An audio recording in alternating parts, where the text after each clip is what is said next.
Kuya Ken. Nasaan po si Kuya Ken? Ba nakita mo ba? Relax siya eh. Saan? Teka, hanapin ko. Ayun. Ay, sige, salamat. Okay. Bye-bye. Kuya Kelber.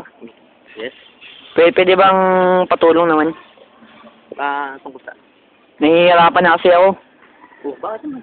Lagi kasi nila ako pinagbibintangan, dinidiin nila yung mga kasalanan, pero di naman totoo ginagawa ko. Ginawa mo ba?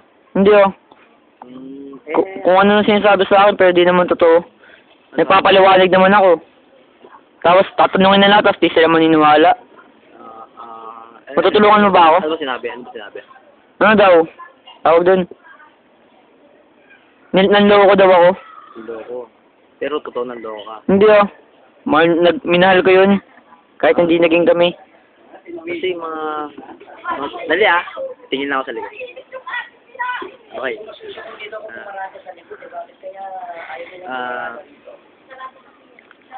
Saan ba? Sa panloloko po, Kuya Kelber. Panluloko. Ano bang ginawa? Kasi hindi ko alam yung story. Ano bang ginawa mo?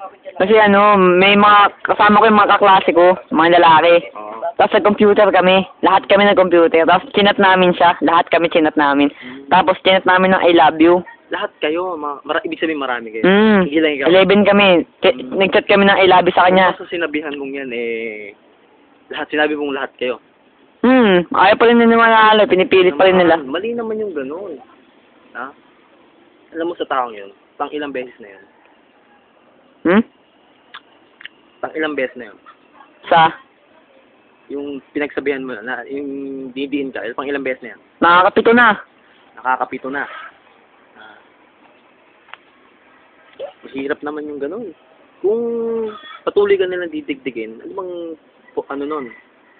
Pang ano ba yan? Pang-iinis ba yan? O pinagbabago ka? Sa wala namang dahilan? Pang-iinis pa sa akin eh. Oo, kawawa ka naman.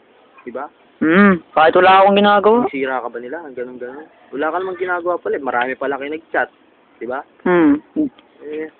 Pilit nila pinapasok yung sarili nilang kung ayaw nila makinig sa'yo, huwag ka na nilang kausapin. Diba? Tama. Oo. Ano mo sila? Wala naman, diba? Oo nga. Huwag mo silang pansinin. Kahit wala naman kasi pinipilit nilang ipasok yung mga kwento nilang hindi naman totoo. Teka lang alam mo masasabi ko dyan? Ha? Ano masasabi ko dyan? Ano po? Huwag mo na silang pasinin. Kung ano maniwala, di mo sila, okay lang. Bakit? Gusto ko ba maniwala kayo sa akin? Basta ako lang po sarili ko na hindi ko ginawa yan, na wala akong intensyon na masama ron. Hindi ako naluloko ng tao. Tama. Hindi man talaga ako naluloko ng tao eh. Nabanggit mo kanina na, yung binanggit ka eh. Na? Wala pang camera. Yung binanggit ka na, masyado ka daw bad daw yung mga ginagawa mo.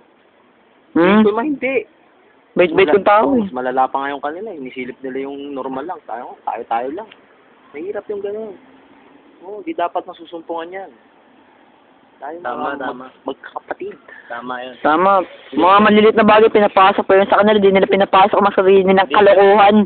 Oo nga. Hindi gano'n. Bakit hindi gano'n, Sir Ken? Hindi. Mali yung gano'n. Mali ba? Mali naman talaga yun eh. Mali talaga yan. Paano? Basta gano'n na lang gawin mo. Pagka kinausap ka, sabihin mo kung ayaw nyo maniwala na ganito, na wala akong ginagawa, wala akong ginagawa, si Kuya Kelber na lang kausapin nyo. May papaliwanag niya kasi ano siya lawyer. Wow. Lawyer. Kung kunya lumaban, papakita mo sa kanila. Walang ganun. Di dapat nasusumpungan yung Tama. Yan, tinatanong ko lang. Magandang usapan. Magandang usapan. Mga magkakapatid. Magandang usapan ba tawag yan? Stop. Gano'n ka exercise eh? Exercise ba? Nakalutang ako eh. Wow, nakalutang. Levitation.